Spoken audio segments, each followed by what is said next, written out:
চালিয়েছে, তারা divided rule policy গ্রহণ করেছে, ঠিক তেমন এই এনসিপি বা যারা এই আমাদের তথাকথিত নেতারা জুলাইকে কুক্ষিগত করে এটাকে একটা বস্তুগত বোঝায় পরিণত করার একটা কর্মসূচি দিয়েছে মাসব্যাপী।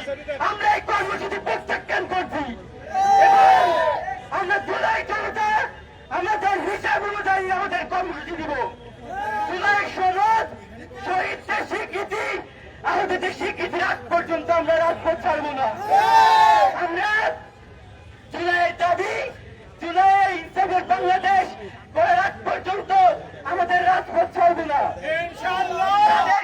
যাদেরকে আমরা উপদেষ্টা পরিষদে বসিয়েছি তারা শহীদের রক্তের উপর পা দিয়ে তারা সরকারি গিয়ে বসেছে, কিন্তু তারা মনে করছে যে তারা কোনো নির্দিষ্ট রাজনৈতিক দল এবং ইন্ডাস্ট্রির বিভিন্ন রাজনৈতিক পলিসি নিয়ে তারা তাদের এনজিও গুলোর বক্তব্য বাস্তবায়নের জন্য কাজ করে যাচ্ছে।